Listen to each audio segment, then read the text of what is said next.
දාහත් වසරක් සපිරෙන කීර්තිමත් තලංගම ගෝල්ඩන් සිටි සිංහ සමාජයේ අධ්‍යක්ෂක මණ්ඩලයේ ඒකමතික තීරණය වූයේ අප සමාජය තුළින් අනාගත සිංහාධිපතිවරයෙකු බිහිවිය යුතු බවයි.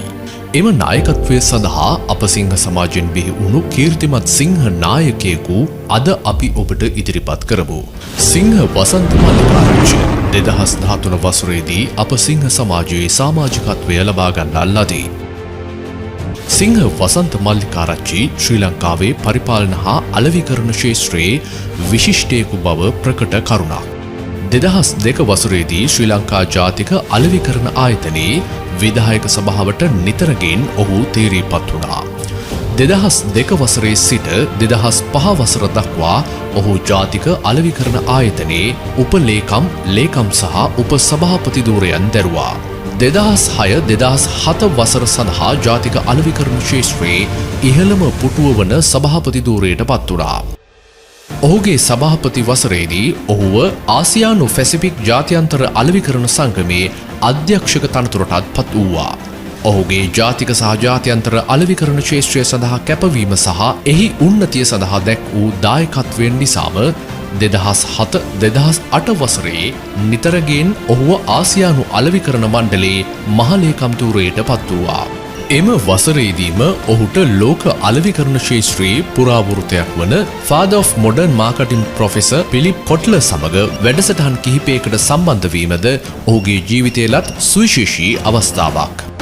2005 වසරේ සිට වසර 5ක් ඔහු විධායක සභිකයෙකු ලෙස Federation of Chamber of Commerce and Industry of Sri Lanka නියෝජනය කරනවා. ඔහු නියෝජනය කළ ජාතික වැඩසටහන් කිහිපයක් සඳහන් කරමු. ශ්‍රී ලංකා ජාතික අලෙවිකරණ ආයතනය මගින් මෙහෙවන කීර්තිමත් සම්මාන උළෙලක් වන බ්‍රෑන්ඩ් එක්සලන්සි වැඩසටහනේ 2003 වසරේ සභාපති ධූරය සහ පසුව එහි ජූරි සභිකයෙකු ලෙස වසර 2ක් නියෝජනය කරනවා. එලෙසම කීර්තිමත් සම්මාන උළෙලක් වන එෆි අවෝඩ් පීපල් අවෝඩ් සම්මාන උළෙල ශ්‍රී ලංකාවට ගෙනීම සඳහා විශාල දායකත්වයක් සහ එහි පළමු සම්මාන උළෙලේ සභාපති ධූරයද ඔහුට ලැබෙනවා. වර්තමානයේ කුඩා සහ මධ්‍යම පරිමාණයේ කර්මාන්තකරුවන්ගේ විශේෂ කමිටුවේ සභාපති ධූරයට පත් වී එමගින් වත්මන් SME ඩෙවලොප්මන්ට් සම්මාන උළෙලේ ජූරි සභිකයෙකු ලෙස සහභාගී වෙනවා. අධ්‍යාපන සහ වෘත්තීය සුදුසුකම්. සිංහ වසන්ත මල්ලිකාරච්චි කීර්තිමත් කොළඹ රාජකීය විද්‍යාලයේ ආදී සිසුවෙක්. ඔහු කරාටි ක්‍රීඩාව සඳහා ග්‍රීන් බෙල්ට් ධාරියෙකු වන අතර පාසල වෙනුවෙන් චෙස් ක්‍රීඩාවටද සහභාගී වී තිබෙනවා.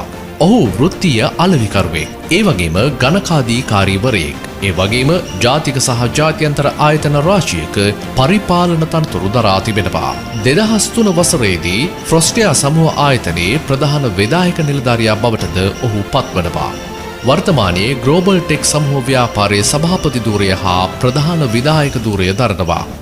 ඔහුගේ වෘත්තීය සුදුසුකම් සැකවින් සඳහන් කළොත් Postgraduate Diploma in Marketing Sri Lanka, Certified Professional Marketer Asia Pacific, Postgraduate Diploma in Management Sri Lanka, MBA American Central University, the Chartered Institute of Management Accounting UK, Fellow Member of Sri Lanka Institute of Marketing, Fellow Member of the Australian Sales and Marketing Institute, Life Member of the Organisation of Professional Association, Practicing Marketer Status in Sri Lanka.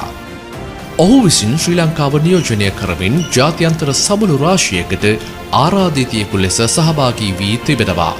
එම රටවල් නම් Japan, Hong Kong, China, Vietnam, Malaysia, තායිලන්ත, පිලිපීන්, Indonesia, මොංගෝලියා සහ සිංගප්පූරු. වසන්ත මල්ලිකාරච්චි ශ්‍රී ලංකාවේ අලෙවිකරණ සහ ගණකාධිකරණය සඳහා රටට විශාල මෙහෙයක් කරන ලද අතර ඔහු ජාතික හා ජාත්‍යන්තරයේ ජයගත් විශිෂ්ටයෙකු බව ඔහුගේ මෙම කෙටි සටහනෙන් ඔබට පැහැදිලි වනු ඇත. ඉදින් ඔහුට සිංහ පදනමේ ඉහළම තනතුර ලැබීමට සුදුසුද නැද්ද යන වග ඔබ විසින් තීරණය කළ යුතුයි.